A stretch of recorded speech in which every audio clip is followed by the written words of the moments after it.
7 o'clock. Welcome to the Port-au-Salt East Law Commission meeting, Wednesday, November 15th, 2017. We have a few visitors here.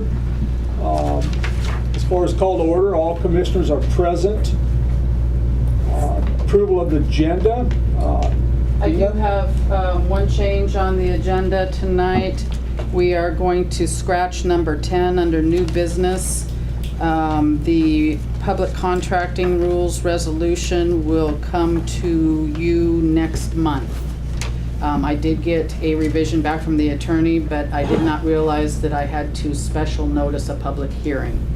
Okay. So I will do that next month. Are there any other additions or subtractions by commissioners? Okay. We will approve the agenda as listed for tonight. Public comment. Do we have any speakers signed up? Nope. No one just signed? I looked at it. It's the jump. Darn. Keep going.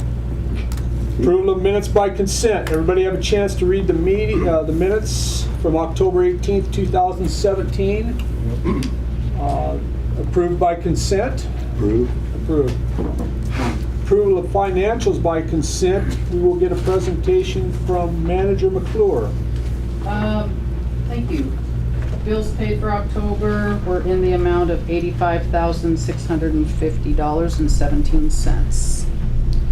Last month I mentioned bringing to you a supplemental budget tonight, but I have had conversations with our auditor, Signe Grimstad, and since we're not even halfway through the fiscal year, we decided to wait because we have options. We can do transfer or do a supplemental budget towards the end of the fiscal year. So I also wanted to mention that the audit is almost finished. It has gone real well, and Signe plans to be here next month to present the audit to you.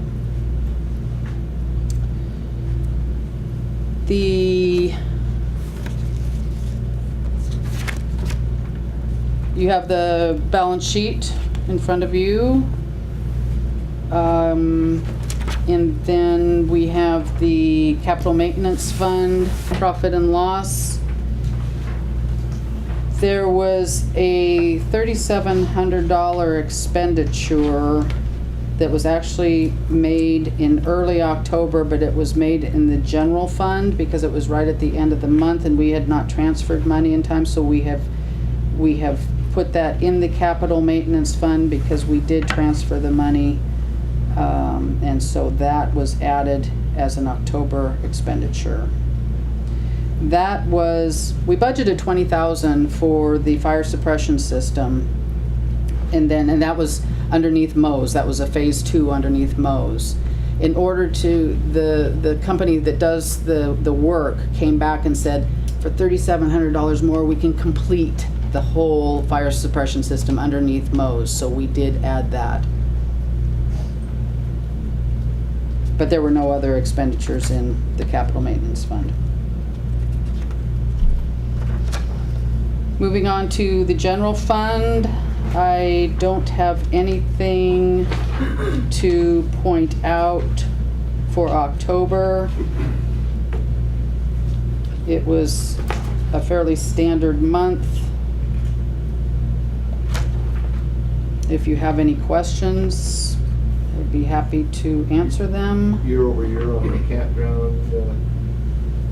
Excuse me? Year over year, comparing the years, are we up, down, sideways? Oh, to previous years? Uh-huh. That's actually a very good point. Why don't I bring a report to you next month on that, Okay. a previous year comparison. Okay. What's a maintenance assistance program? That is a grant that we get from the Oregon State Marine Board to help us pay for recreational boating facilities.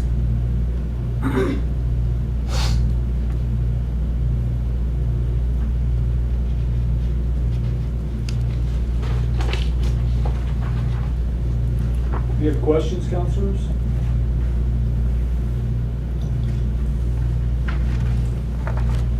No, looks good to me. Other than that, occupancy was good for October.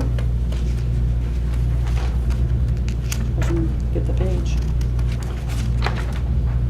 We're up 76% over 72% last year in the campground, and 66% over 64% in the marina from last year. And that's good because fishing, it wasn't a great fishing season. Right. Our property taxes, we pay property taxes on campground, We wharf. do not pay property taxes on port facilities. The only properties that pay property taxes are our leased properties, such as Mo's, ICM, Estate Sales, and Bay Street Bling. Okay. Do we All right. pay property taxes on the 40 acres? No. How is that? If it's port business or port owned, we do not pay, we are exempt from property taxes. Okay. If we are leasing it out to a private party, then property taxes. So we will have the taxes then on the new rental, the old port office? Correct. Because Mhm. while it was not rented, we didn't have to have any taxes paid on it. Is that correct? Well, I don't think they can split up the year. I think the port, since it's a rental building, the port will be obligated to pay property taxes. And that's the 13,908 I see here in the budget. What page are you on? Oh, Page 3 of 5, bottom. Correct. okay.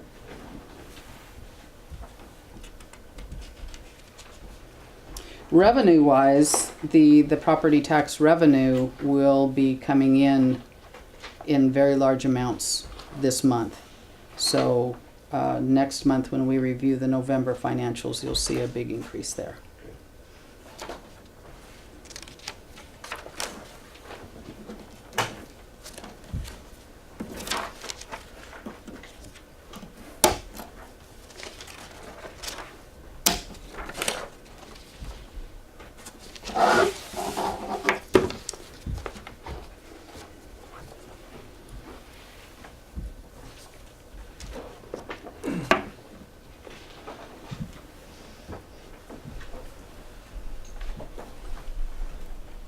Ready to move on? I am. Commissioners, you good with that? Yep. Good to go. Number 6. Okay. I think Manager McClure can stand right there because we're going to get a report on the erosion repair project update. Right. Okay, so in your packet is a 2-page response that Jack sent today. But before I get into that, I just wanted to let you know that I emailed Jack with your direction from the last meeting, right after the last meeting. And he did have correspondence with the Department of State Lands to clarify their water level jurisdiction on the Sayus Law. The following week we had king tides. Did any of you go out to look at the water level? 3 times. What'd you think? Pretty high water. Mm-hmm. Gives you a little bit of perspective on if the project is going to be above the water mark, how much farther we would need to go back to make that happen. So that concerned me. When I saw the water at the base of the bank, I sent Jack an email and we had some correspondence back and forth. He said that keeping the project out of the federal regulatory jurisdictions was his main concern when he started working with this project. That was in order to avoid a lengthy biological opinion. That was accomplished as we have received their concurrence. Last spring, when he was about to send the revised plans to DSL to update the joint permit application, the private property issue came up and the project was put on hold. So this brings us to his response that you have here for tonight's meeting. He encourages us to keep the toe of the project in the water and to submit the existing plans he has to the Department of State Lands. On page 2, you flip over at the top, he recommends this along with a shift west to avoid the personal property. And he says we can get a variance from the Department of Fish and Wildlife to do the in-water work during the drier months. And he said that he would actually pay for that, requesting that variance at his own cost.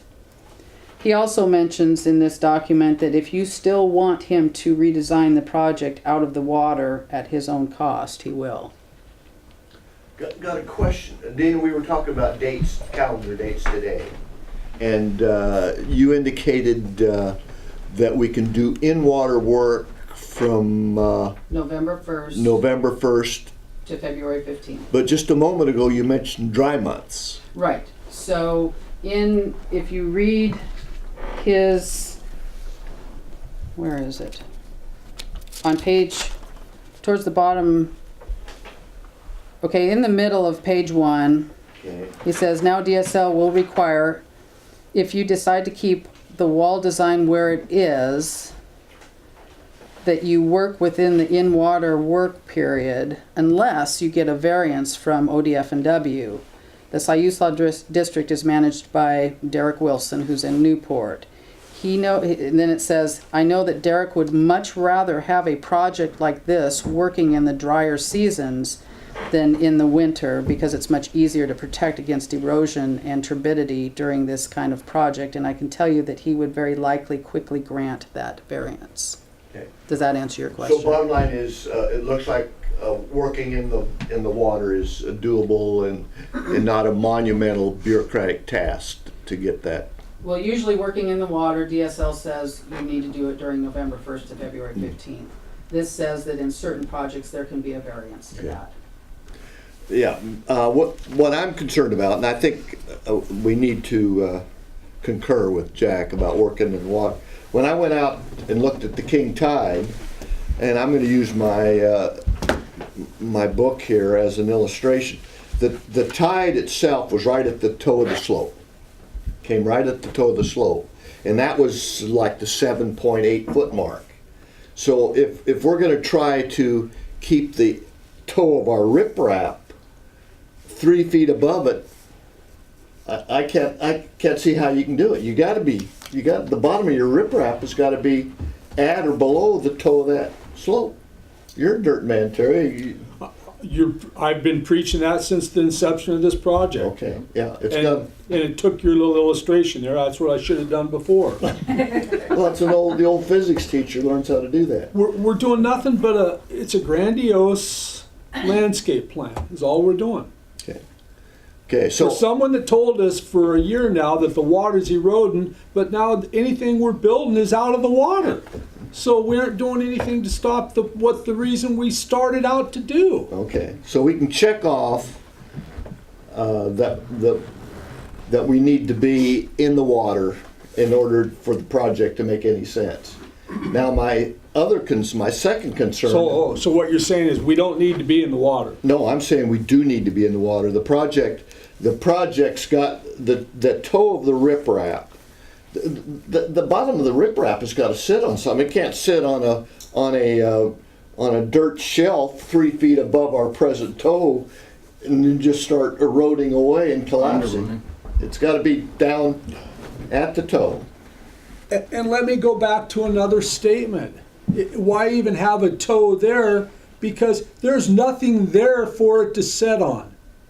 I personally dug a hole 6 foot down, straight down. Well, there's not bedrock, but there's going to be. There's no dirt there. It's all sand. Okay, so if you take the riprap, just even create just a minor channel at the toe of the slope there. The riprap's going to come down at the angle of repose of whatever the riprap is, 45 degrees, 40 degrees. That riprap cannot just sit. I mean, you can build a foundation on sand. You can build a pretty tall building on sand. So if that riprap is sitting right at or below the toe of the existing slope, and from that point on, it's going at a very gradual slope out into the river. Are we going to be stable at that point? Because that's your concern, right? We're putting it on something that is gonna just sink into the mud? I think you're gonna cause a effect like what they had happen on South Jetty when they Okay. built the rock weirs out there. Okay, It erodes everything away till it gets to the rock. And Dave, you've seen that. I mean, that's a phenomenon that's happened. you mean as the water comes by, so we gotta. It creates, and I can't tell you, but it creates a flow of water, and I think our rock is gonna do the same thing. Now you're gonna create an ebb tide situation. As it Yes. swirls by? Yes, that's, Okay, I have no experience on the that. first question I asked that engineer, have you dug a test borehole to see what's down there? Well, no, I haven't. Well, what are we setting on then? That's when I went down and dug my hole. just Well, to we're gonna see. be sitting on sand. You're so far away from bedrock here. You're gonna- Yes. I mean, you might have semi-petrified, you might have material that's going towards sandstone, because we have, some of the material out there is halfway between a sand dune and sandstone. It started to metamorphose. But that's a question, I think it's a legitimate question, whether or not it's, but I'm sure that somebody has done this same thing under similar circumstances. See, Not on the Sius law. yeah, but it's water and flow. Yeah. My other question, it goes back to your point, and I did an approximate calculation today that we've got about a half acre that drains into this present area that we're going to be repairing. We got a Grand Canyon there, maybe 35, 40 feet wide. You're familiar with it, Terry. And we've got about a half an acre behind it. And if you look at the gradient, essentially we're draining about a half acre through that gap where we currently have the bank Breach. tumbling down. Okay, if you do the calculation, 70 inches of rain on a half acre in a 1 year period will drain 1 million gallons of water. That's how many gallons of water you have in a half acre 70 inches high. And my question is, because I'm convinced, and I know you are, most of that erosion is from above. And we know now that FEMA will go ahead and grant us the ability to fund it, even though it's a flood or erosion, whether it comes from above or below, is not a violation of the rules. We're not trying to put anything past them. They will legitimately fund it. But what happens when that water draining off that top of that shelf there hits our riprap, and we're in the back of the riprap? Is it going to channelize and then create another little canyon there unless we do some drainage control of some sort? That's what's alarming about this whole set of plans here. Nothing's ever said of what goes on behind it. We haven't stopped the problem. Even the engineer said, okay, half the water's coming from the parking lot. Nowhere in this plans is there a note or anything that says reshape, regrade parking lot so water drains to a catch basin away from this slope, which is it's going to have to do. I'm not your engineer, but the engineer should have said, you know, if 50% of the water come from there and cause the damage, shouldn't I do something to address that? It's not been done in the No, plans. and I agree with you 100%. But getting back to the points that we need to get back to Jack with, a simple question: how are we going to handle the runoff from above, so that we do not replicate the problem we have right now? And just state it as a question back to Jack, so that it raises that very issue, Terry, that you're talking about. Well, it should be addressed in the. Oh, I agree. So, but now's what we're, Dina, correct me if I'm wrong, what we're trying to do right now is to, rather than have Jack here and go, we just need to get some salient points back to him that he can clarify. In order to get this project into funding approval, he needs to submit these plans to DSL, or plans that you decide for him to, you know, if you want to revise them. Plans need to be given to DSL. They need to finish their process for the joint permit application. And we still need to get a conditional use permit from the city. so that needs to go through planning. And then there's still, these plans also need to be revised at the Oregon Emergency Management Office level. These things can be done fairly quickly, and then all the Ts will be crossed and the Is will be dotted, and then we will be eligible for the funding, for reimbursement. It kind of astounds me of how many different government agencies are gonna see this plan. Our Florence City people here, the whatever, and I'm not pointing the finger at anyone, and no one's ever said, well, what are you gonna do about it, controlling the water on top of that? Well, now we're going to ask the question, Yeah. because it needs to be asked, Terry. Help me out, David. On that strip of riprap near where we like to fish near the condos, that riprap that runs parallel to the river, that's not the issue Terry's talking about that created the whirlies, because No, that's he's talking about the actual jetty. okay. The rock weirs on the other side. Okay. That have fallen into the ocean. Well, if you drive out South Jetty Beach Road, as you get close to the rock dock, you'll see where the tide has come up and actually taken it, because we've reinforced it. And that's caused by the rock weirs creating the eddying. Is that on the inside? That's on the river side of the. It's on you the go to west South In Jetty. the river, yeah, because the other jetty parts they're gone. Okay, so help me understand, outside. as the river's flooding in and out past it, has it actually caused the riprap to settle and sink, and it gets undercut and drops down? and No, it eats a undercut? hole beyond the weir. Okay, The eddy goes in and takes a hole out, and it's actually gone up to the edge of the asphalt down South Jetty Beach Road. okay. You drive down there. So that question needs to be asked. Are we, your question is, are we creating the same? I asked problem? that when I said, when you put rocks here and we have nothing down here, it's gonna create the eddy. Maybe that's what it's gonna take to clean out our basin. We won't have to dredge it. Okay, all right, okay. That- I've asked that question of the engineer, and he could not answer that question. What problems are we creating down the road? And you're looking at, well, naturally, we have tide going both directions, but you're looking at on the west side of the, I just need to understand. Here's our riprap. Here's a river going by, and our riprap's coming down this way. And what you're concerned about is as this water gets past It's here. gonna roll off the edge of that. and it Yeah, you're creates gonna a- have, okay, and what happens is that creates a cavity there, Yes. and then that starts consuming the edge of your riprap. It starts. In our case, it'll go into our bulkhead. It starts sloughing off into it. The whole thing's perplexing, because if that was the case, we wouldn't have a buildup of sand in our marina right now. Well, yeah, that could come from a lot of sources. A river is, especially on the slow-flowing side, tends to Yes. build up sediment from everywhere coming down.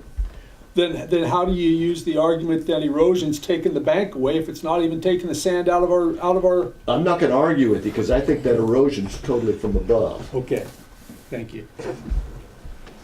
But I didn't want to insult the engineer, but I've watched that for 10 years. And again, you can do the calculation yourself. It's 1 million gallons of water every year flowing off. So in the last 10 years, 10 million gallons of water has flown. It's amazing it is in a deeper cut, but I've never seen it sloughing off from below, it's from above. With that kind of action, what would happen if we were to do like the city does with a holding, where that drains? Like, Do a catch basin and take it to a yeah, pipe. and get it out. And that's what should be done. Oh, yeah, it's In got order to. to do that, you have to build up, it's sloped like this, now you gotta build it the other way. Well, and you have to get a you have to have a grading plan, Nancy. True, That's, because that needs to be somewhere gone well, it needs to instead be of off part of to the the river. project. It needs to, well, It it'll will go to the river, It'll but go it, to the river. but it needs to flow out in a way that doesn't erode where it's flowing out. In other words, it needs to be captured. So- And that should be part of this So plan. changing the whole Absolutely. grade of the flat part. Yeah, and it may not be a major project, it just needs to be addressed. That's right. You just have to, it needs to be graded in a way that you know where the water flow is going to go, and then you catch it, collect it, drain it through a pipe. I mean, we're not talking about a tremendously big engineering project, but if we don't address it, I totally agree with Terry, if we don't address it, the problem is still there. That, again, 1 million gallons of water is gonna flow off just a half acre. But could the FEMA funds be used to I think so. change the shape of, you know, the flat in the rest of our area? I'm not one to say what FEMA is or not gonna pay for, but I would sure think that FEMA said if you change this significantly, you're gonna have to go back through the process again, am I right? So, Yeah, if it's significant. so, is that significant? I don't wanna make that call, you know, I think it's significant, they may not think it's significant, but I think it is. So, I mean, it needs to be included now. Yeah, because I can agree, there's no point doing that with We still want that much a long-term runoff. fix. We want a long-term fix. That leads us to where does the trail go through, where does the, Now, that's another story.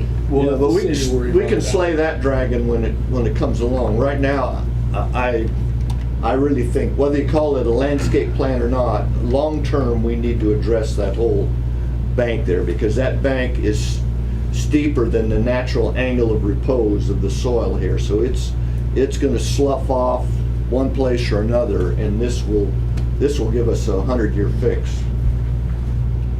What I believe. I believe, Mike, Dave, do you understand, we're talking about leaving the toe in the water at the 8.8, which, that was fine, but that phone call to DSL said, no, you guys need to move it up. That's why you and I went off, talked to him. Well, and I was under the impression when I was thinking about that, you know, when he kept talking about being out of water, he was referring to some of these federal agencies, not the state agency. I think there was a So we're misunderstanding gonna- there. And we're gonna not have to deal with that. We're gonna, Yeah, we've already complied with the federal agencies' jurisdictions, which was the big hurdle. Then he was going to go back to the state with these revised plans right when the property issue came up and the project got put on hold, and we just kind of stopped there. Now, we did talk about shifting it down to make sure the project fits on our property, Right. the shift to the west, Correct. and And that's in this, he mentions that in this letter. letter. Okay. And it was gonna somehow tie in towards the retaining wall that we already Yes. have Yeah, go clear to the bulkhead. to the bulkhead. Another question I do have is, Derek at wherever may like us to do it in the summer, but it's not a good time of year to be doing this project here in the summer. Not necessarily in the summer, but in a drier month, maybe October or March. we need to avoid salmon months and do it in Yeah. the spring months. Oh, I think. Well, that's why you do it in the winter months, is that avoids all the Well, I mean, the runs. salmon season, Yeah. we wouldn't want a lot of activity going on while we have our Well, high the occupancy. FNW, they would dictate when that would be. You know, Well, that's what, that would be You'll have a their lot of decision. dump trucks going through your campground, loaded in both ways. So, I mean, Correct. there'll be a Yeah. lot of traffic for this, and I think to do it in the fish window is perfect. Plus, part of the problem is you'll get a better price if you do this job in the winter than in the summer, because in the summer, big construction people are off doing summer work. They come to Florence to work in the sand in the winter, so, I don't know, it's just my personal recommendation. So what have we decided, ladies and gentlemen? We're gonna put the riprap as needed into the, we're not gonna try to keep it above the 10-foot. We're gonna put it down in the toe of the slope on an as-needed basis, whatever. So you will proceed with the existing repair plan that you have on that 11 by Okay. 17 or whatever. it is. I think if we turn over his letter on his backside, We're just gonna follow his proposal. Well, Okay. no, he does. He says we need to decide. He proposes that we leave the wall where it is, and getting a variance is a far better idea, which is what I think we agreed to. Yep. Does that make sense, Dina? Yes. Rather than trying to move it up to the 10.3. Shift the wall to the west to accommodate the property line on your east side, and design the west end of the wall to tie into the piling, and design the east end wall to minimize deleterious impacts on the property line on the east. That would be Saxon's property. So do we agree with that? We're shifting it down to tie into the bulkhead? Agreed. Okay.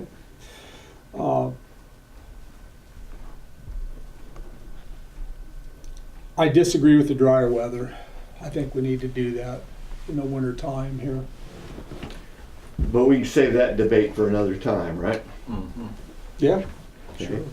Okay, but now, in addition, we need to have a grading and drainage plan Yes. associated with the project. I'm just gonna throw the general terms of grading and drainage plan. For And the existing parking lot to the north of the project. I think that's a must. And this is the same water that goes into the storage shed, all of that area? No, No? no, we're talking about a relatively small area. It So may why- be, Why don't we take care of all of that water? well, you're that's- talking about a major drainage project. I mean, you're talking about doing a topo of all of this property from the end of your developed campgrounds clear to the end. Well, then if you talk about going from the blue building, you're talking about acres and acres of surface area that would need to be topoed and a drainage plan figured. And it would, first of all, there would be no way that I would think FEMA would allow that to be tied into this existing project. I think if we associate the area that's currently causing the erosion from above, whether it's 50% or 100%, but we address the area that's causing the erosion from above, I think we have an excellent way of prospect of tying it in to our existing project. But if we try to then turn around and just, I agree we need it, but I don't think we would. Well, right, that it wouldn't go on the FEMA project, but that's something we need to Oh, address. Rather absolutely. than having Long-term. that water pool there and into the storage sheds and, Well, that water there has its own drain to the river, if I'm correct. Well, not the standing water. not at the storage shed. Oh, no, that's a different issue. But that's something we also Oh, I need agree. to In terms address. of our projects, absolutely. Nancy, you're exactly right. I just don't think that we should try to tie it into this. Oh, I agree with that, Yeah. right, that it can't go in the FEMA project. Right. But to be specific, we need to make sure that this project includes a drainage plan associated with the water from above that is currently causing the erosion problem that FEMA is. So how Funding. far is that area coming west that drains? Well, you need Into to that. have a topo of it. It needs to be topo. You need to have a topographical map with elevation lines, and it would show you exactly where the drainage curves. I've been out there with a hand level. It works, and walked around, and you can tell that you've got a depression. Again, about a half an acre. You've got a depression that flows gently towards that area that now has the cut in it. And so, at a minimum, we're going to need to shape and grade that so that it drains to a predictable place. With a drain to the Yes. outlet drain. And that area is also where the dredge spoils are, that we need to, No. it's not? No. No. The only area we're concerned about is the Just right on that edge? gravel. No. The gravel as you drive back Right. east. Underneath that gravel's got the fabric. When the rain hits it, it goes down. Okay. It goes through, hits the fabric, and it all runs down to that low corner there. And that's where all the water funnels to. Okay. And if you look at your this here has got all your profile marks. It'll show you the elevations all the way around, profile lines.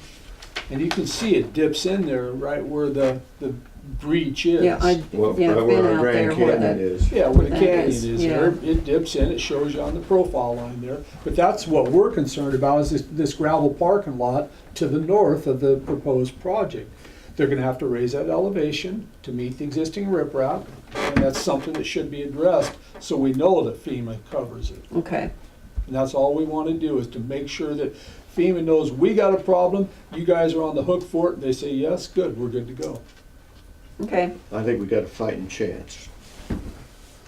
Fair? So my direction is to say that you agree with his recommendations, however, you would like a grading and drainage plan in For the addition. parking lot to the north of the project, I think would be suffice. Okay. Any other- Wonderful. Good job, guys. Yes. Only took half an hour, Terry. Okay, thank you.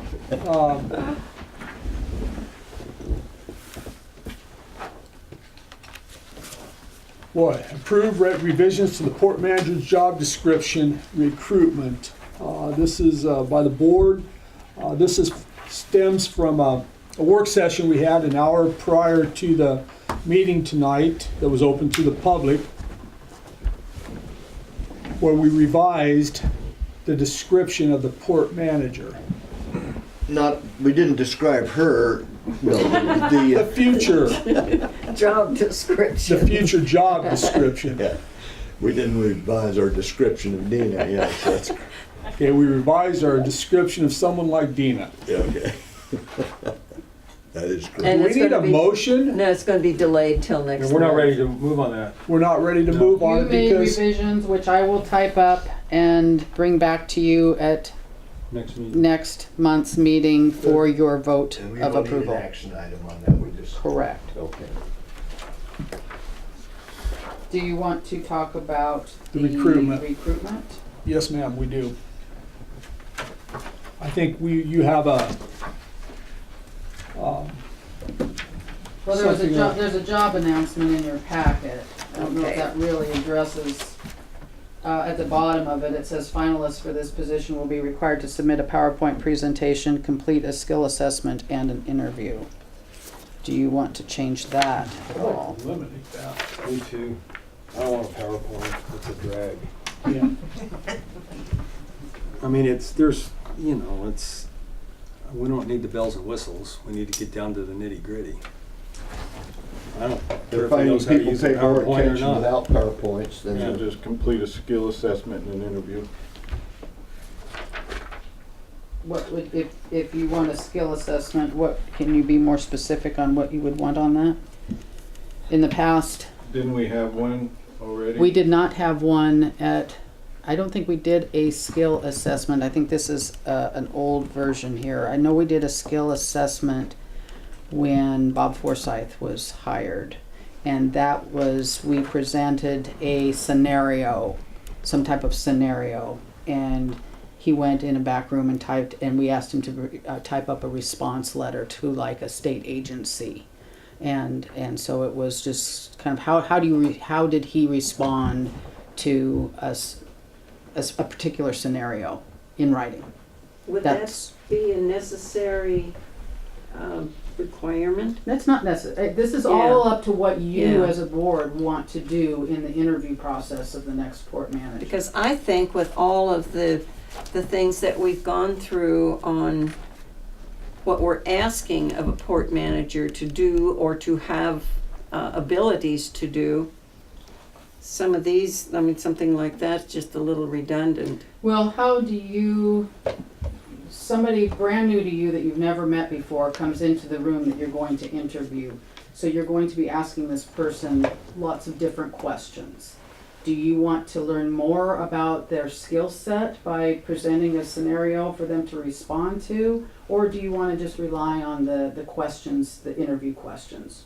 I want to rely on some significant background checks is what I want to rely upon. Okay? Because no matter what we did this last time, it didn't work. That's how I look at it. So we did, what, a PowerPoint, The This last- last time we did a PowerPoint and the interview. Yeah, And just- so the interviews is important for everybody to come, either I mean, everybody should ask whatever they want to ask.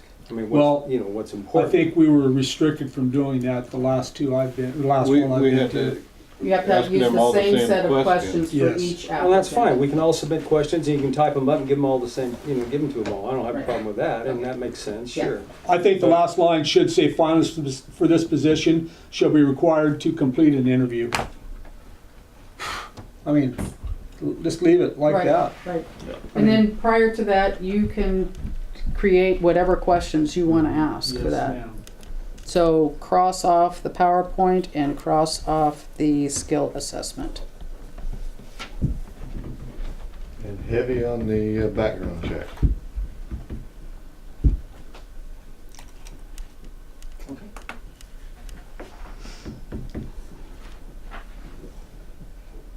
Where does it say that we have the right? well, it says right here, a minimum requirement is a background check. But We do background checks on all employees. But we're gonna call, they're gonna give us references, we have the Yeah. right to check the references and Yep. do various things. I mean, there might be a point where we sit down and talk to each other and say, we might want to involve some other people besides yourself in part of this too. I've been on a lot of hiring committees where they make recommendations. Are you saying to bring other people? No, I'm just saying that's something that we may consider as, although we're talking, did I see December 15th here? No, this is just an an Oh, older I'm one. sorry, yeah. that's 2015. We're gonna have a tough time meeting that date. Well, we're not going to, are we? No, this is an old, Yeah, I got a question maybe Mike can answer. Can they be exempt from overtime? They're are on exempt. salary. They are exempt from overtime. well, as an interim, I'm on hourly wage. But but whoever you hire for the port manager position will be on the salary will be negotiated, and they will be on a salary. So we're good to go ahead and post this? just with those Well, I won't post changes. it unless, because we have to have the job description Yeah, we ready shouldn't to post it go. Yeah, till we've we're got it. able to So get we the would job. not Do be that next posting the month. job until after the first of the year. I'm not. in a So hurry. make the changes and we'll look at it again and make sure it's what we want Yeah. and go again. Yeah. Okay, Yeah. Maybe it'll take us another month to do Yeah. it. problem. Well, it could be happening in January, after next month's meeting, 2019. Good, maybe. 18. What's next on the agenda? Public input for port projects, activities update by the manager. Best Okay. practices. Security camera. Last month, you said you wanted us staff to reach out to the district and get some, after I presented you with the project list, you said you wanted us to work on getting input from the public. So this is what we are working on. I am currently working with Jenna and Jared from the Siuslaw News to put out an article in a Homegrown Progress edition that should be published soon. Saturday will be coming out in the paper.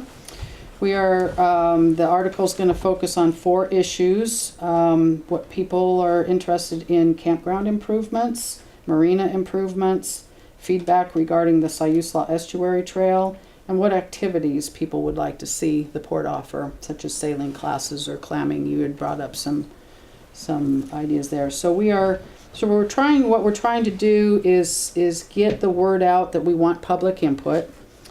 We have revised our guest comment cards at the front desk for our customers.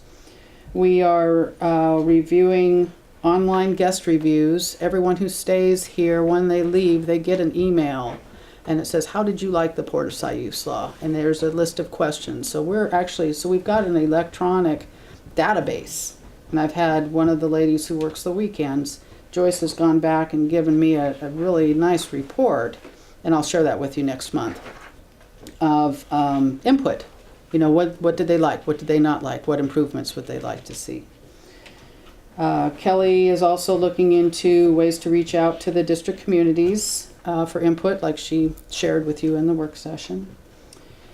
I will do a press release and put it on the website. I'm even thinking about creating like an email address for people that can send their ideas to ideas@portosiuslaw.com.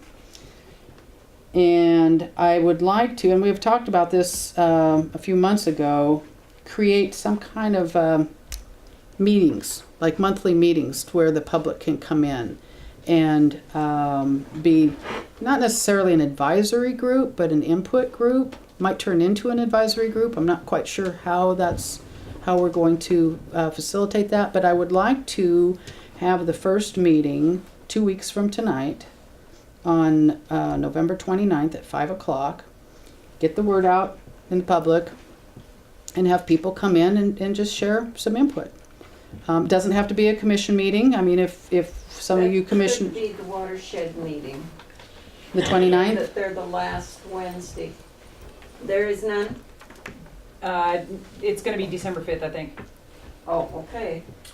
All right. And I was thinking about having it like the first Wednesday of every month. Well, in November, we have 5 Wednesdays. So, and I know that there's some Christmas things going on in the community once we get into December. So I thought I'd have this first meeting November 29th. And then starting in January, it would be the first Wednesday of every month, 5 o'clock, public's welcome. We'll have staff here. If there's more than 3 commissioners, I do have to notice it. Although you would not be discussing, you would be more just listening to what the people have to say, and we would be typing up some response for that. Could it be a work session kind of thing and loose, so that all 5 commissioners could be here Mhm. and still get the input? Yep. Yes, it could. We can kind of do whatever you want to do. I'm just trying to throw you some ideas of what I'm Yeah, thinking legally about. we can do it as long as it's As long as I notice it. I'd like to talk about that advisory group, because I think eventually when we get down to cases and we're trying to determine where we're going to invest our efforts and our money, I would like, I know I want to be part of that group, but I would like to be able to tap some people that I know have some entrepreneurial skills, some business skills, and I would like to reach out and touch them and ask them to be part of it. And I would ask that the commissioners, if they've got other individuals that they know have particular skills, similar to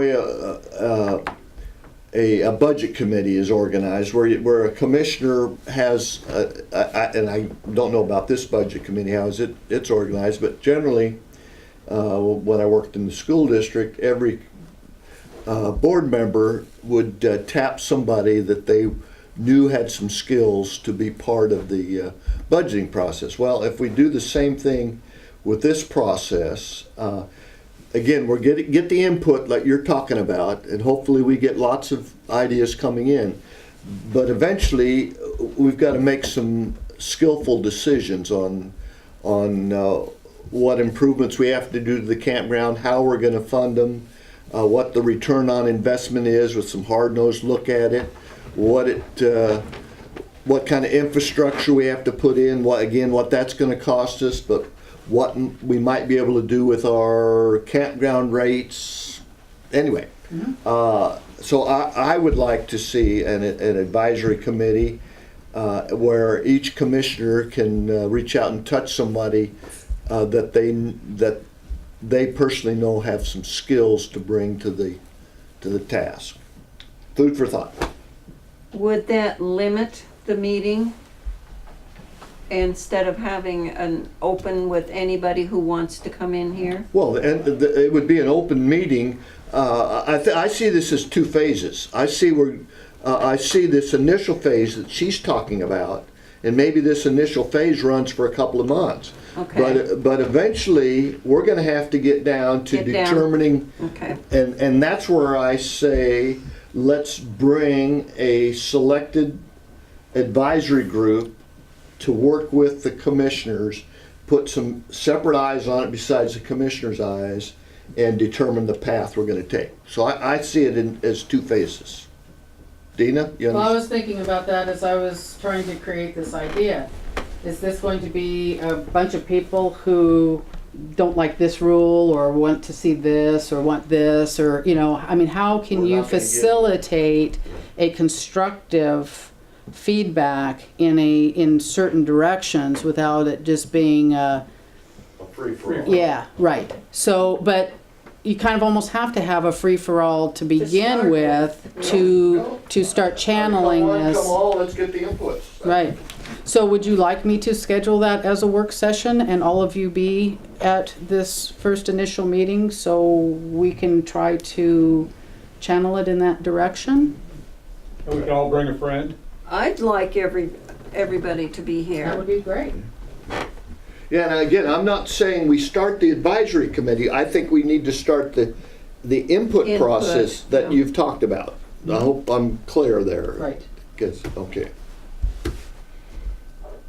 And I'm trying to broaden that input, not just Absolutely. to these meetings, Right. We need to but broaden, yeah. to the district, getting in touch with, putting flyers up on these bulletin Yep. boards, getting something on the website, getting an email avenue to where people outside of the area can still be a part of this Yep. public input process. Sounds good. Next on the agenda, resolution of a grant. Yes. No, you So, skipped the. oh, wait a minute, we SDAO. have, yeah, we need to do number 9.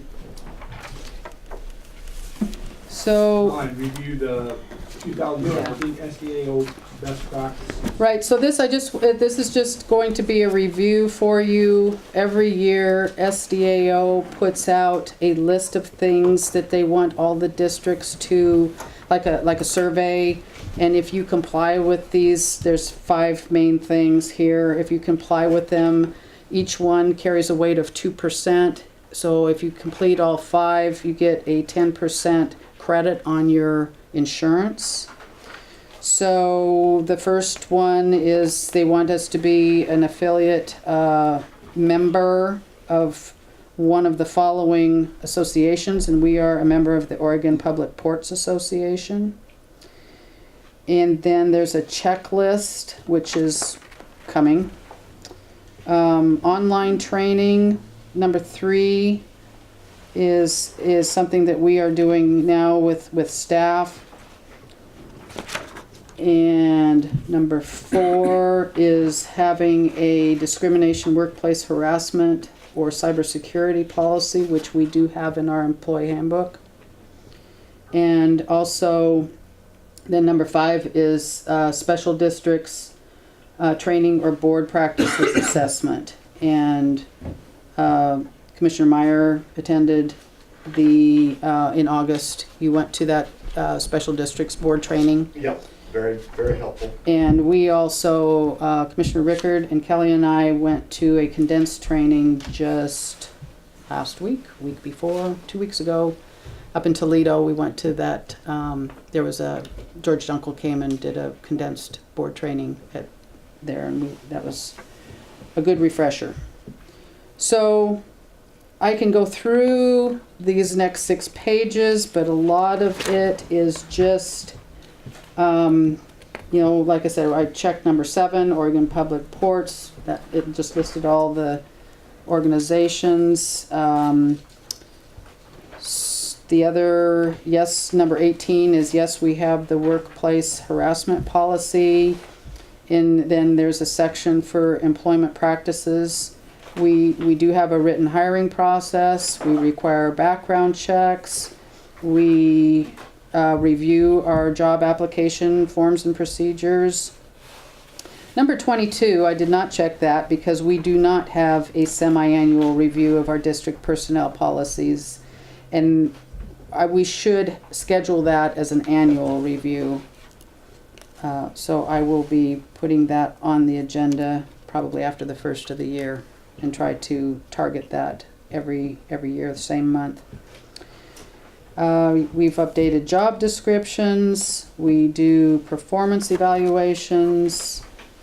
We review employee positions and duties in compliance with wage and hour laws, I usually go to the Bureau of Labor and Industries training sessions, and I think Kelly has attended one or two. Have you reviewed your discipline discharge policy? Yes, and that could use some revisions as well, but that's part of the process. Are your managers clear on steps when discipline is required? That I think is pretty, it has been done. Do we have a plan for staff trainings and education? Yes. So all of these are just, we have light duty work policy, we have we call pre-loss before making employment decisions. And we do have the discrimination policy. And then under SDAO training, again, yes, we've attended the trainings as required. So that's basically it. Every year they send you a list of these questions, and every year they try to target one or two specific things. And this year it was the discrimination workplace harassment policy. So if you have any questions, this has been submitted. We are qualified for the 10% discount on our insurance. Do, if commissioners go to these trainings, that counts, or is Yes. that part of? Yes. Part of this? Right. Like Okay, I mentioned, Right. Bill went to the training. that we we went to both, training. yeah, we did. Yes. Moving on, we now have a resolution, 11-15-17B, authorizing a SDAO security grant application. Right, so Special Districts has a security grant opportunity. The application is fairly simple. It's due December 1st. Prior to any applying for a grant, it is best for staff to come forward and get board approval to apply for a grant.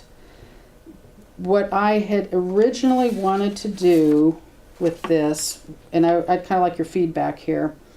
What I originally wanted to do was, if I had more time, is to install security gates at the top of the West Marina gangways.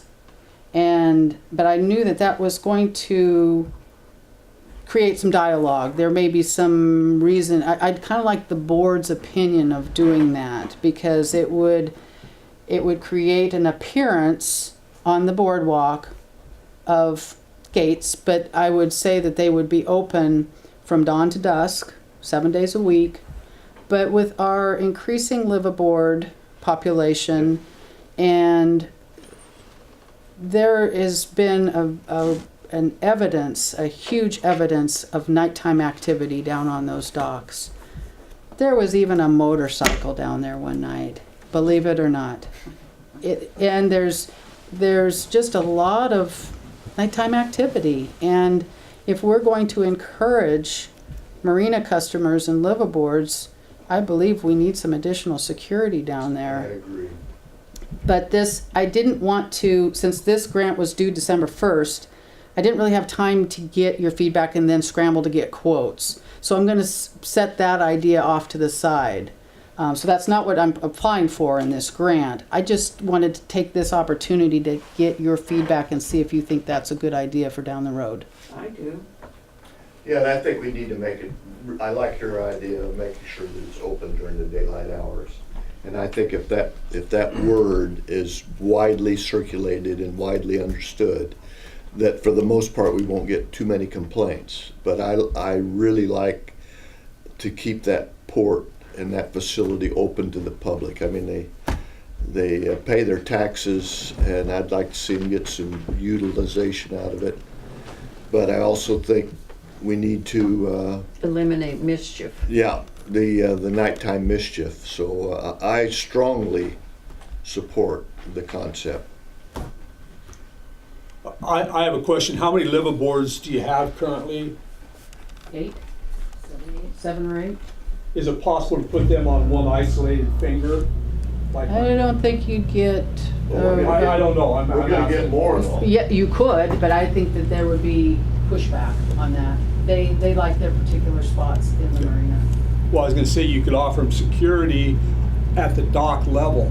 In other words, you could come down the ramp and have a security gate there to go into the liveaboard section of the dock. True. Uh, But that doesn't solve the security problem for the unliveaboards. That's correct. So then we're deciding that now we're gonna restrict people that don't live there. Thank you. I guess we need to decide if we're gonna try to restrict the dock to the general public after dark. Yep, that's what we're talking about. We would be able to set the gates, that there would be a fob or a, you know, a card access after whatever hours we decide to choose. So obviously in the summer, they would be open a little bit longer than in the winter. Dawn to dusk is just something I'm throwing out there. We could program them however you would think But I think best. it's an excellent compromise compared to some marinas which close it off altogether from the public, and I would be opposed to that. So I would look for, I think what she's proposing is a compromise, and I would like to see us encourage more liveaboards. We may need to do some improvements to the dock, so hopefully it's not just 8, but it's 18 or more. Well, this grant rotates around every year, so I just wanted to get your feedback to see if this was something that you would be agreeable for me or whoever to apply for maybe next year. I thought the grant had a $10,000 limit. It does, it does. So, Are you saying we only have $2,500 in our budget that we can match right, with? yeah, so since we did not budget for this grant, I needed to look in our current budget to see what can we afford to do this fiscal year. We have $2,500 budgeted in a grant expenses account in materials and services. So I would be using that money for our 50% match on a just under $5,000 quote that I received to install 5 additional security cameras. Those 5 cameras, do you have a specific location for them right now? Yes, we do. Do you want me to tell you? Well, it doesn't matter to me right now, but a camera and a signs is almost as good as a gate. Well, Customers wouldn't think so, because yeah. I've heard comments from people. We lost a good Craig. Craig. Is it Greg? Yeah, with Summer Breeze. Right. That was one of his. He had that theft from his boat, and then he took it to Newport because they had security gates. Right. These 5 cameras are targeted for the transient dock because we have no cameras on the transient dock. The hoist, so there would be 3 cameras on the transient dock, a camera on the wharf by the hoist, and a 5th camera in this general area with view of, Blue buildings. yes. Is there any way we could come up with more to ask for more? To me, Well, right now, I just am working with the funds that we have in the budget. This is what we can afford to do this year because this account has the money that we could use for this expense. Down the road, yes, there's a lot more we can do with planning. So we need to just work it into the budget. Right, right. So that's what I would be doing come spring with next year's fiscal year budget, is getting some of these price quotes now, and these are some of the things we need to discuss in these meetings, is what do we want to do next fiscal year? What can we afford to do? What can we set aside in these certain accounts to do? is it, everybody read the resolution? Yep. Anybody prepared to make a motion? I'll move. We adopt resolution authorizing submission of an SDAO security grant application as presented in the packet. I second it. It's been moved and seconded. All those in favor signify by saying aye. Aye. Aye. Aye. Motion passes unanimously. Just to clarify, this is just to apply for the grant. We don't know whether it will be awarded or not. Oh, Santa Claus doesn't, okay. Well, this is a good cause. Yeah. I mean, security cameras are,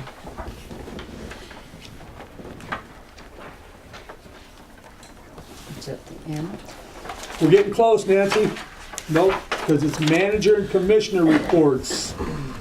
Starting with Nancy. We're gonna keep Dina on the, Want me to keep going? sure. Okay. All right. Sorry. Okay, so in my reports, I first have a few questions for you. At the bottom of the agenda, under upcoming meetings and conferences, the last two bullet points, one is the SDAO Annual Conference in Seaside, which is scheduled for February 9th through 9, 10, and 11. We usually send a few people to that. We budget for this. We could send 2 or 3 people. I want to open it up to the commissioners to see if any of you, we could send 2 commissioners and 1 staff, or 1 commissioner and 2 staff, or 1 of each. This is a good conference to go to, and I would, I noticed that an email came across to where they are taking hotel reservations. They haven't opened up registration yet, but they are taking hotel bookings. So I would like to, in the next month or so, start making travel arrangements for SDAO. And in March is the mission to Washington, D.C. And for years we sent either the manager or a commissioner. One year we sent a manager and commissioner, but that's obviously a little bit more expensive of a trip. But that is something that I would need to start making travel arrangements on pretty soon as well. So I would like to get some direction from you if there's anyone interested in these 2 conferences. Would you be willing to go to DC Me? as the manager? Yes, I would, but it's also, if any commissioner would, I would like, a commissioner to step up. If no commissioner would want to, then I would be honored to go. So what is it? I mean, is it just a sightseeing thing? And No. somebody, I No, realize it's there's, business thing. It's the Pacific yeah, Northwest. I understand that, but what message would this port be bringing? What would we be sitting there listening? Or would we have a staunch message, a request, a demand? I mean, And then- there's a difference there, because I know a lot of people that have gone to DC in the past 40 years. This port goes back a long ways. There has been a couple of them that made a difference. But it's been a long time since somebody's made a difference. It's So an that's what I'm interested opportunity to network. In Washington, D.C.? And be, yes, because the more that you are, say, in their face, the more you are noticed because we're clear out here by ourselves. And if you let them know that you're there, because this has been my experience with just the connections with our state representatives, they will be more willing to work with you and hear you if you make the effort to do that. And I think that good things happen for the port when there is that representation. I can't travel and do that, but There are also opportunities to meet with DeFazio's staff, if not DeFazio himself, Merkley's office, and Senator Wyden's office. So when the last trip that Bob Forsyth made, I made appointments for him to have some staff time with those 3 offices. And there was discussions about the Harbor Maintenance Trust Fund. There was discussions about funding for dredging. So there are, and PNWA puts on this conference, and this is the Northwest Waterways Association. So it's specific to the Northwest needs and issues. and the squeaky wheel gets the. I see Harlan in the crowd, and I'd just like to ask you, Harlan, on a scale 1 to 10, how necessary, and you don't have to answer if you don't want to, 1 to 10, how necessary is it to send someone? She just made a comment about the Harbor Maintenance Trust Fund and those kinds of issues. Every port in the whole country is trying to get money from those guys. And so it is in fact a squeaky wheel that gets the grease. And so accessing those staffers, and it's the staffers who are probably as important as seeing DeFazio.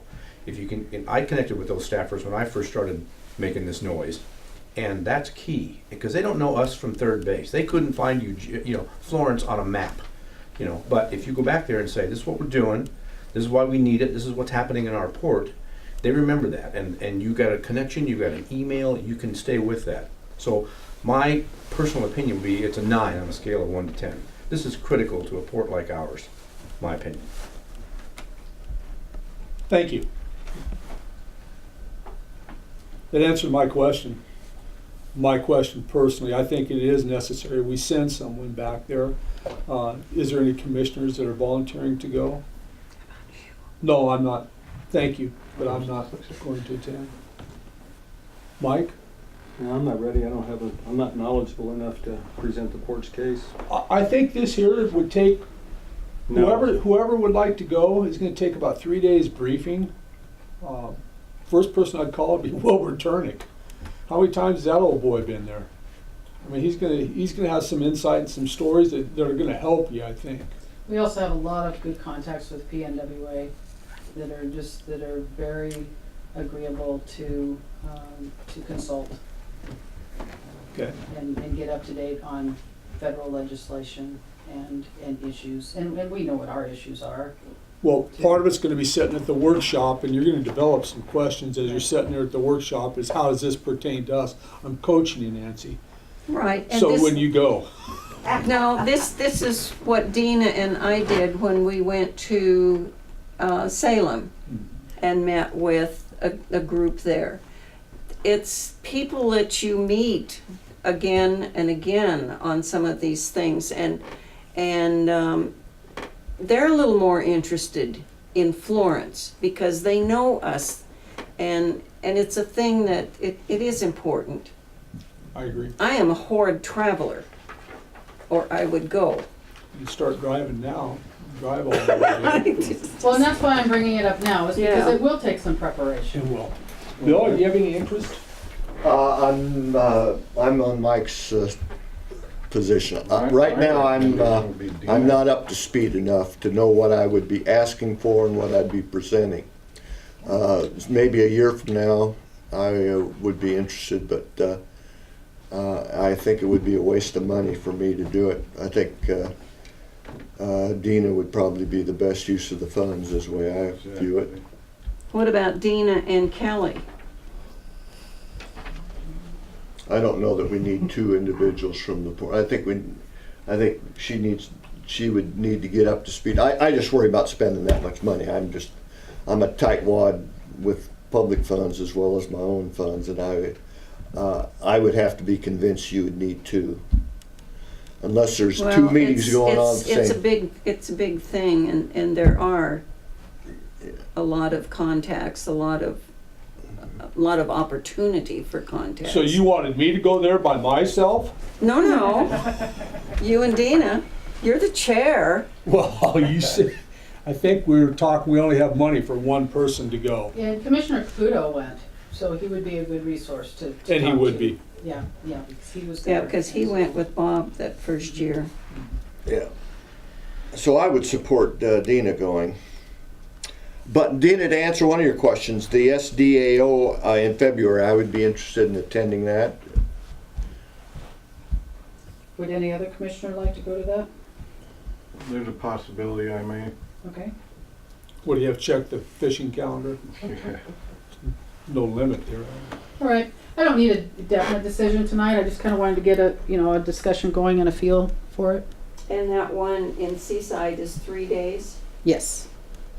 If I don't see It a might be way too that you're nice. going to be, we're not gonna have a permanent manager hired by March. So would you be willing to go to Washington DC? I guess it doesn't matter if you're manager or not. We're asking you to go. I could always book, book a refundable ticket if, you know, something changed. I don't know. But no, I can't imagine this. we can, We can't move real fast. and Well- even if you did bring on a new manager, that person would probably not be up to speed to do something like this. It'd be pretty tough. It'd be pretty, unless it was an experienced manager who's actually been to one of these before. So, okay, Okay, that answers that, thank you. The next thing I need input from you is on dredge material price. We are prepping the dredge material site to be, for this material to be sold. If we're going to be dredging in the next year or so, I would love to open up that site to sell that material. We have to pay 95 cents a cubic yard in royalties to the Department of State Lands. And when I contact an excavation company here locally to see if they are interested in this, I kind of need your input on what price we would sell this material for. I want to make it very affordable because they would be bringing in their equipment. But I don't even know, Commissioner Newman, you know what is the general price per cubic yard for? to buy it at the pit, $4.50 a yard. It's expensive. Okay. It's $45 a load. So if you aren't going to be able to charge the same here because they're going to have to mobilize equipment in every time they need sand, and they aren't going to come in for 1 or 2 loads at a time. Maybe they're going to come in and take out 10 or 20 or 30 or whatever. So I mean, if you could sell it for $2.50 a yard, you're very competitive. You can cover the 95 cents, and we make $1.50 a yard for keep and tally. I don't think the intent is for us to make money on the sand. It's the Correct. public sand. We just got to oversee getting it out of here. Right. And get space. I mean, And get get empty space. That's what we want, is Yeah. empty space. I mean, we'd give it all away if someone would come and take it. If they take all of it, they can have it. No, I don't mind making money as much as but No, but that's not our intent. I just So- want to make it affordable and attractive. And I think the cheaper you make, the more you make it affordable, the quicker it'll disappear rather than dragging it out over 3 or 4 years, which we can't afford that kind of time. if we need the space, I agree with you. That's going to be That'll make cheaper. it It'd move. be cheaper to give the sand Yeah, away, just let it go. but we have Well, to cover even the. charge $1.50. You charge Well, 95 let's cents. which is let's see crazy. what the market, how the market reacts. I think we got to You want me to start at maximize. $2.50? Try it. But I would negotiable. Sure. defer to Mr. Dooman. Well, and it could be negotiable to you, Dina. If somebody came in and wanted a whole lot, Well, what I would do is I would communicate that, you know, whatever feedback I get, I will communicate with you. And if somebody says, well, if I can just get it for $1 a yard, I'll take the whole thing. Then Then you may be, they got it. you know, that's communication between us, but I just want to make sure that I start with whatever you feel comfortable with. Mike, you have any input on that? No, $2.50, $3 sounds good to me. Yeah. You got to be cheap. You got to be cheaper than the. I got to be careful there because now we're starting to do competition, but we want to get rid of it. Right. Okay, thank you. The other thing, one more thing, well, actually I got a couple more things. Like I was saying earlier, we went to this board training at the Port of Toledo, and one of the things I learned was the difference between giving notice for public meetings and paying to have public notice published. So we are only required by law to pay for a legal notice in the Siuslaw News when we are dealing with budget or a public hearing. I'm supposed to, by law, give notice for all public meetings, but I'm not required to pay for it. So my question to you is, I have been paying for it. Do you want me to continue to pay for it? Or do you want me to only pay for it when we have to by law and then just notice it? Because the Siuslaw News, they said they would publish it if they have room, but they won't publish it if they don't have room. So it costs about $50 a month to pay for a legal notice to publish our meetings. Do you want me to continue to do that? I'd like to take direction from the entire board. Nancy, do you have an opinion on Well, that? I was thinking that what SDAO said is, I mean, that gives us the legal thing. We have to pay for special meetings or special notices. I would like for us to do just the notice and do the free one. Well, there isn't a free one. A notice is an email. No, I mean just the announcement But of the that's- meeting. That's only if they have space. It's free. Right. It will not be, it's not guaranteed to be published unless we pay for a legal notice. Okay, so what's your recommendation? Well, wait, let me ask a question here. We notice on our website, all of our meetings are announced, right? We have on the website that port meetings are held the third Wednesday of every month.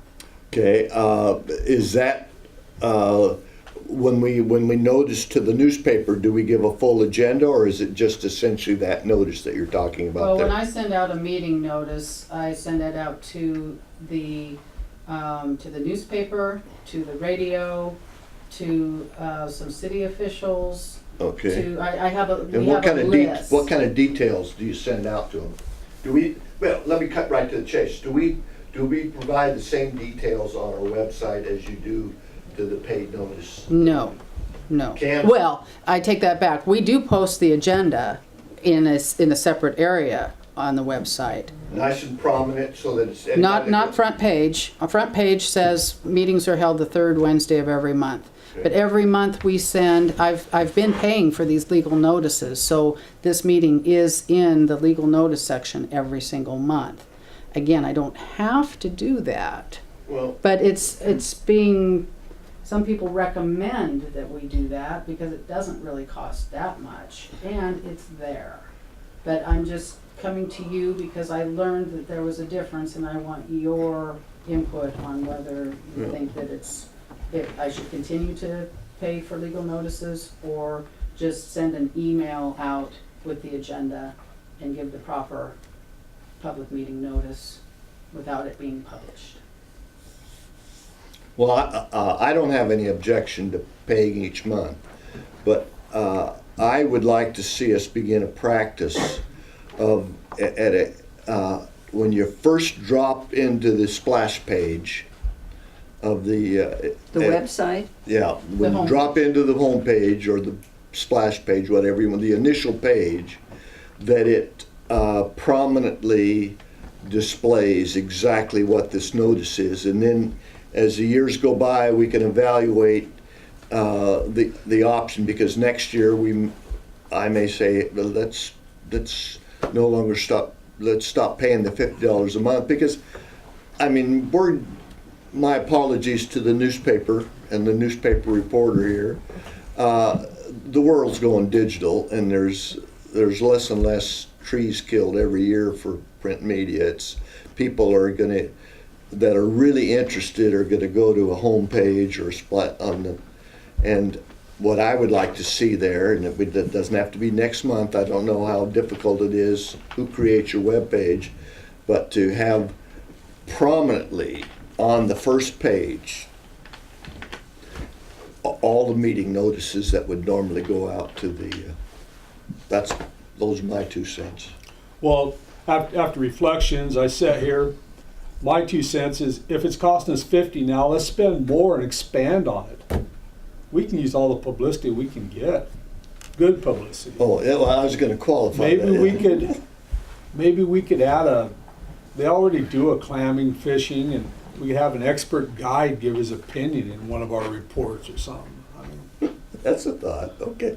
we could interview Joe Blow fisherman down at the dock after he landed his 2 34-pounders, or, I think we could expand in the CISA news, because I for one, I still read the paper. Well, you're talking about press releases, just general stories, Yeah, right? we could tie it all together somehow.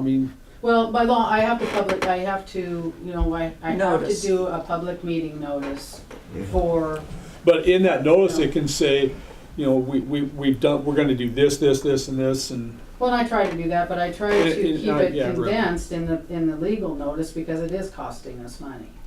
So I just kind of usually just do the bullet points. So if you want me to continue to do the legal notices, I can. what do you think, Mike? Well, if we're required to by law, I mean. Well, we can do it. Only for the other. Only for budget and public hearings am Okay. I required by law Not- to pay not for the it. regular Status quo, monthly so- ones. Just let it go. Mike, you're, I just go with what, you know, it's a digital world.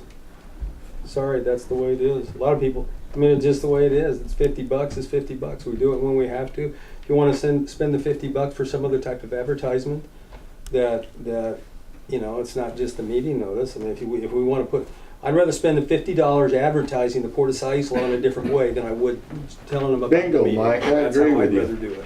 It's an excellent point. I mean, There I don't you have go. a problem selling it. thank you. But I don't And that want to gets give back it to just what to you say we want. got a meeting when you can notice it. I mean, other than budget. Excellent point.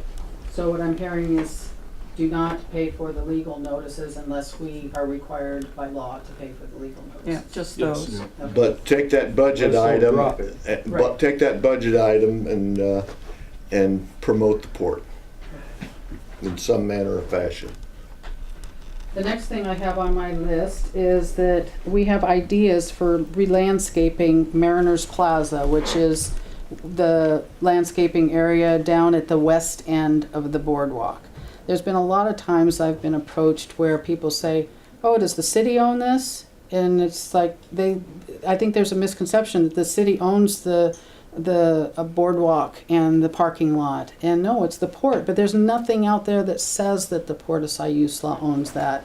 I've always thought that that would be a wonderful opportunity to have a nice sign made that says, welcome to the Port of Siuslaw, with some nautical artwork or maybe a rope around the perimeter and maybe just some more natural landscaping there to make it just a little bit more of a port ownership.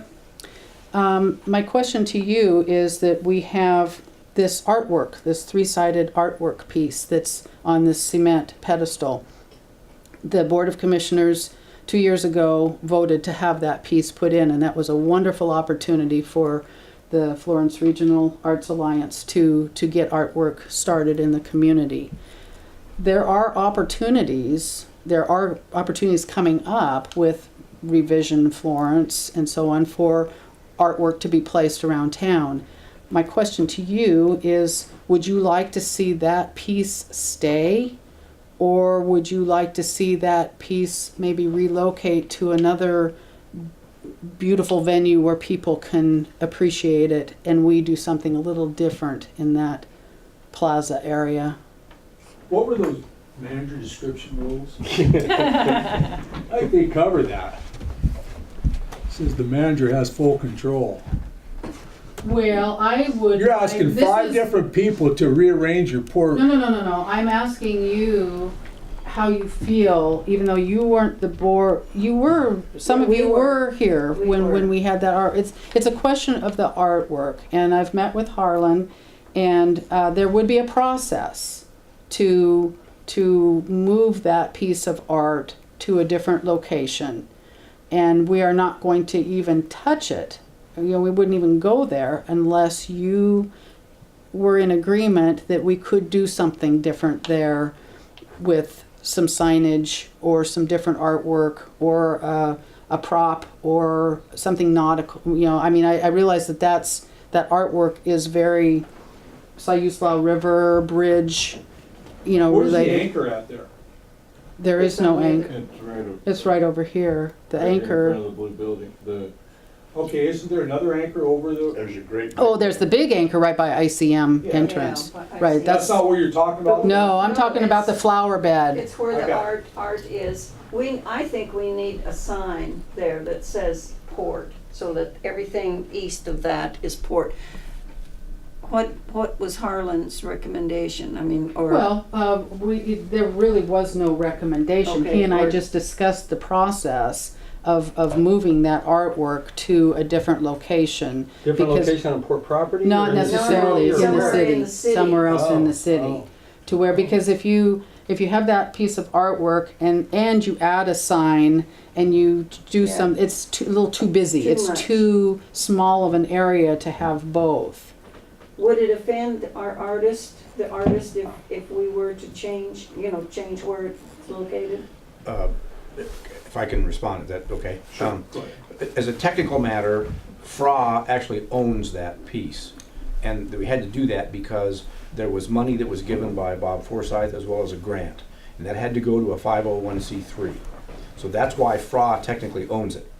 When we signed the contract with the artist, Kat Cunningham, we specified in the contract that if FRA is going to take ownership of it, but only until such time as the Public Art Committee is formed.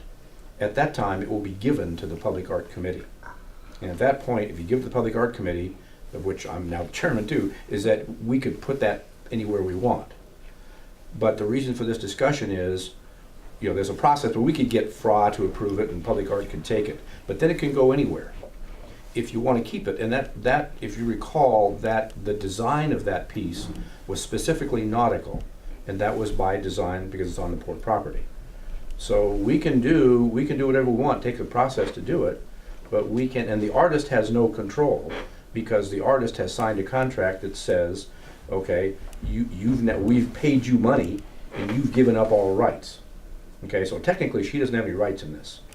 So now it's just a question of whether you want to leave it there or whether you want to start a process that we would take it, the Public Art Committee would take it and possibly move it somewhere else.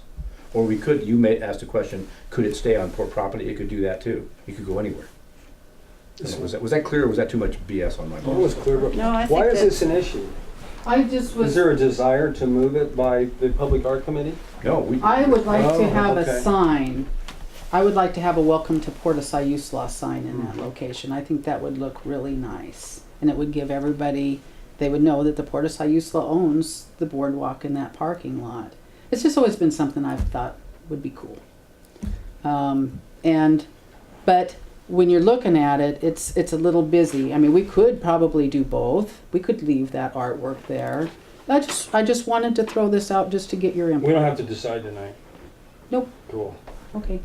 I mean, I can't. Okay. You need You to aren't asking for. The answer is no. I am if we not. have to I'm do it just tomorrow. asking I wanna for- look at I want it. to take a look at it. take a look at it. You could say right now, we don't need a sign. We like the artwork. Leave it the way it That's not a is. bad idea, but No, let's Okay, all no look at it a problem. little I bit just am first. throwing this Look out. at the Coney Island sign, if I remember right. It would work there. Okay, thank you. So, couple quick things. I got the Realtor RFP done and out.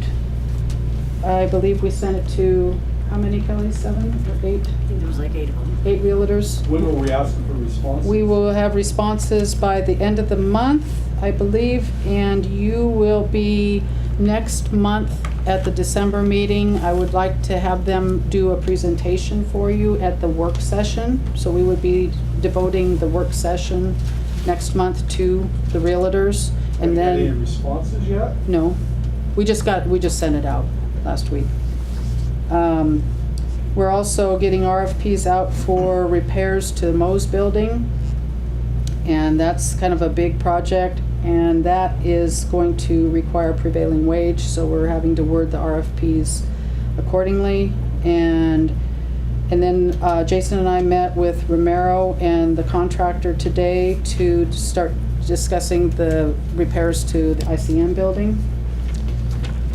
And other than that, I'm gonna wrap it up with, you've got some flyers on your table about the holiday light contest for the boats and the marinas. There's 2 contests this year. One contest is put on by the chamber and in partnership with the port and, excuse me.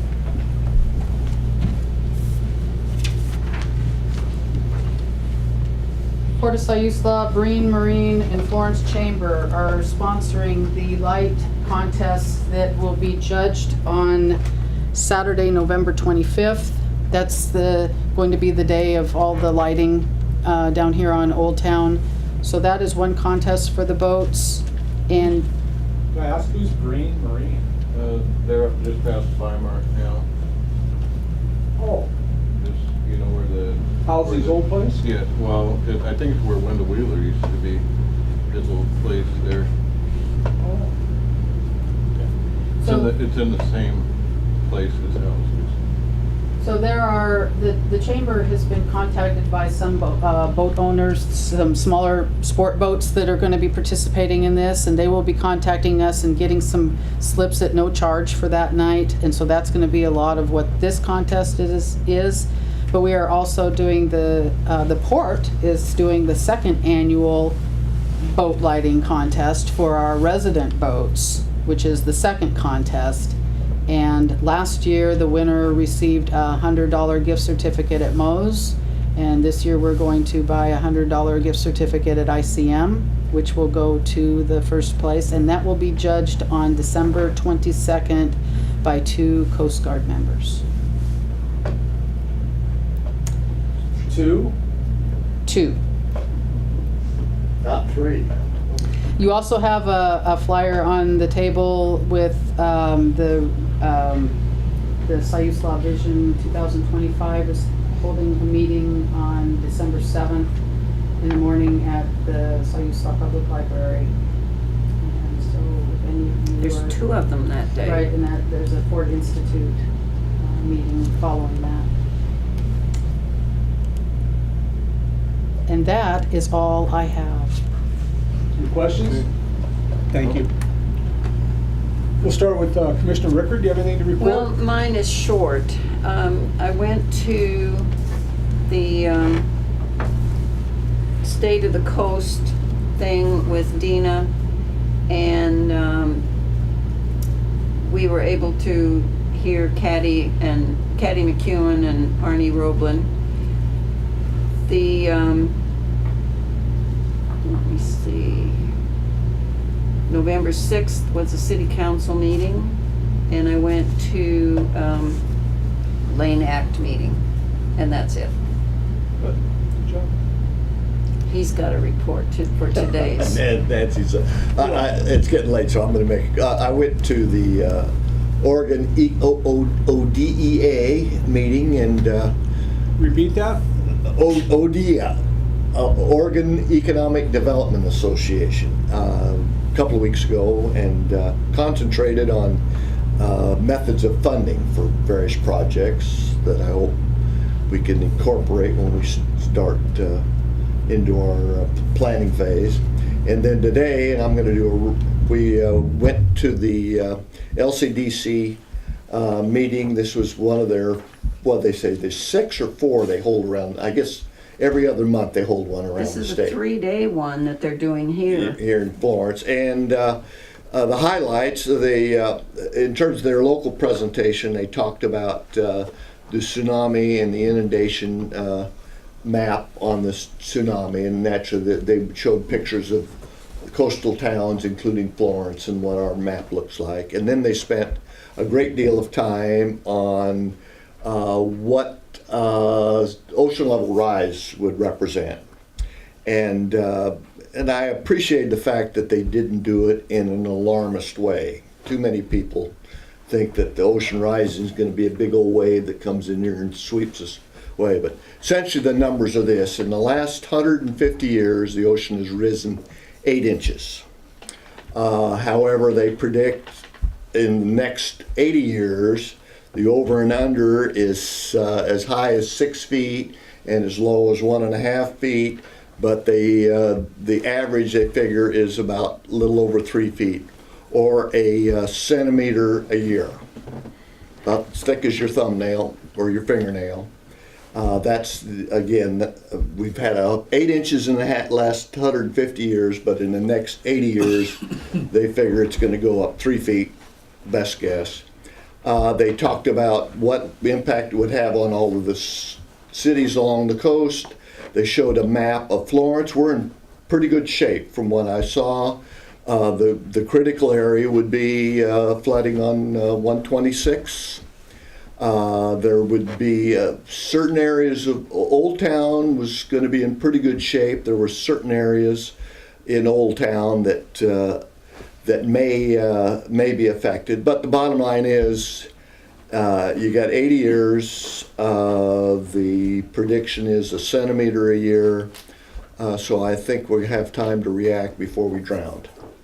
Good. That's my Now report. talk about the tour. Well, yeah, we went on an excellent tour of various locations. They took us up on the east side of 101 and showed a stormwater capture basin that helps replenish the aquifer for the city of Florence. And they emphasized heavily that essentially our drinking water here is from a shallow aquifer. Virtually all of our drinking water is from a shallow aquifer.